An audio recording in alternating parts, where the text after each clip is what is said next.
in y'all rappers' head, because y'all really thought it was over. And I know when I was locked up, y'all prayed every night, like, God, please don't let him come home and be lit again.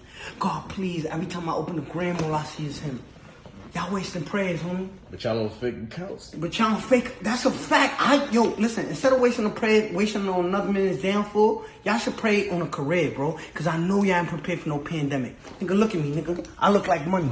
How a nigga on house arrest? How a nigga on house arrest get more money than y'all? Explain that to me. And I know y'all watch, and I know, like, God, please let the hype be over. Y'all ever seen $1 million in cash? Because I made this on house arrest, nigga. I made this on house arrest, nigga. All this was made on house arrest, nigga. All this was made on house arrest. Stop playing. I know y'all running from the IRS. Y'all ain't paying no taxes. And I know y'all thought this was over. It's never over. May 29th, another single. You hear me? And there's more dropping. Tekashi is a half Mexican, half Puerto Rican rapper from Brooklyn. His multicolored hairdo and over-the-top energy won him millions of fans across the country, especially white kids.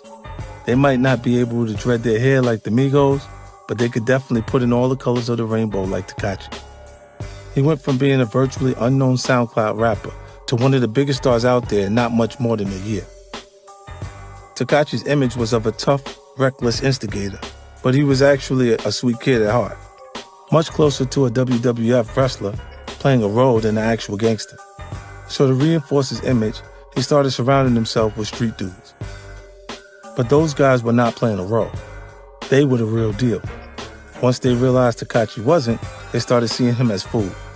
And food is never what you want to be perceived as by real street dudes. As his star rose, Tekashi and I began to build a friendship. I liked that he was brash, that he didn't seem to be afraid of the moment. A lot of people even said that Tekashi reminded them of a young me. One day he called and asked if he can come to my office. He had some run-ins with the law, and promoters were starting to get nervous booking him. He needed advice. When he arrived, I didn't see a brash young man or an arrogant rapper. I saw a scared kid. Settling into a chair in my office, Tekashi got right to the point. 50, what am I supposed to do? I had to give him credit.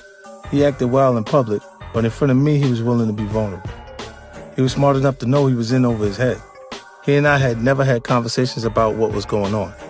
But as an experienced observer, I had a good guess where the roots of his problems lay. Your biggest issue is going to be internal, I told him. You got too many people around you, and they're not really supporting you. They're supposed to be your team, but they don't have your best interests at heart. If you don't get that situation together, it's going to be a problem. I told him this because I've been hearing he'd been switching up crews a lot. 1 month, he'd have a bunch of guys around him. The next month, they'd be replaced by a new group. He was swapping crews the way some guys swap cars. Ride one for a while, then trade it for another.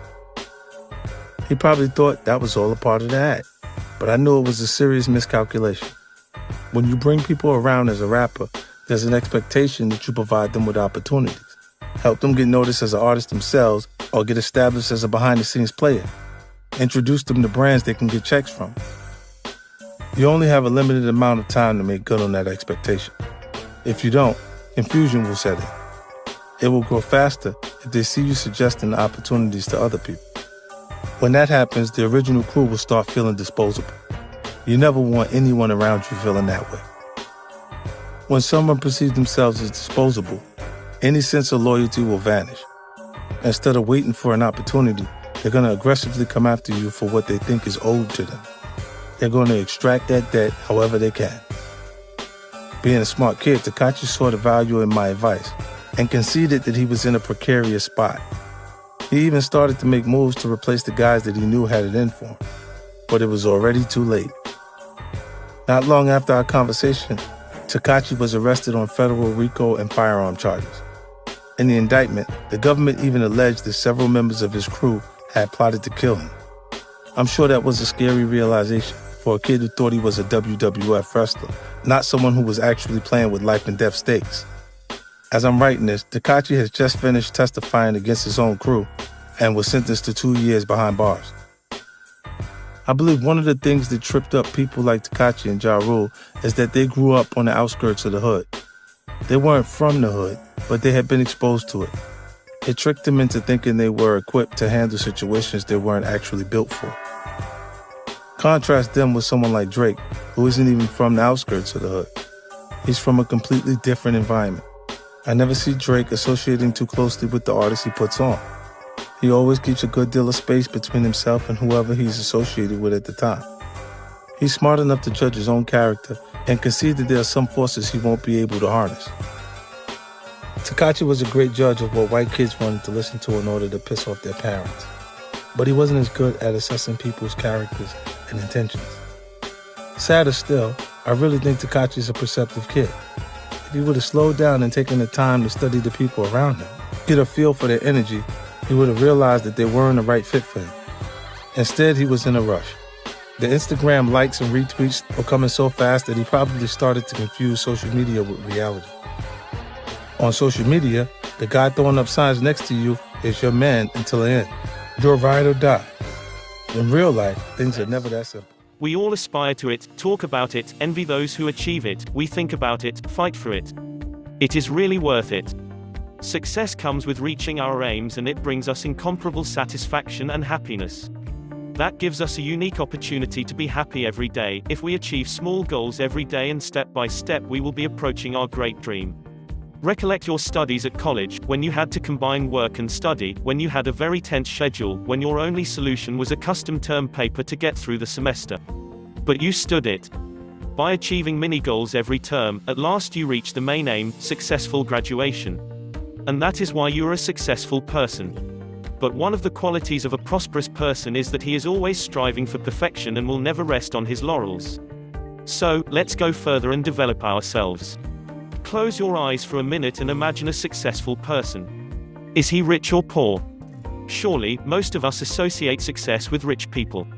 So, success and wealth are inseparable from each other. Yes, it's likely to be so. But wealth is not a target for a successful person. It is just one of the steps to reach a global aim. What do you think? Are there any objective reasons hindering success? It is a fact that there's some outer reasons, not depending on you, for example war, flood and so on. And what about objective sound reasons? If you find one, we will debate it with you. But so far I dare say there is none. All the reasons are subjective, inner, and thus, everyone can get rid of these reasons, changing something in himself. We create the greatest obstacle in achieving success with our fears, complexes and diffidence. And then, what are the keys to success? Read through the following features and think which of them you have and which you still have to acquire. 1. Clear objective.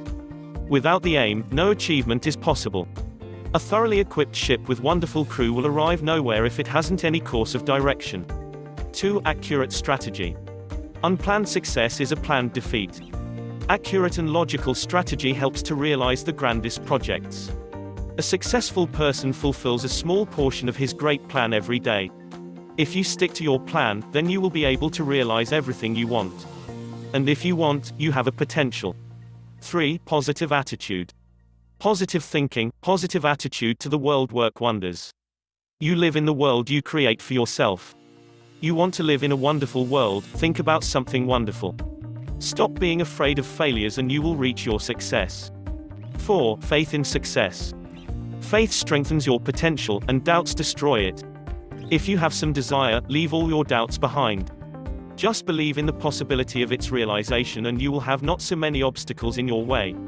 5. Education and training. Being aware of your desires without any action will lead to nothing.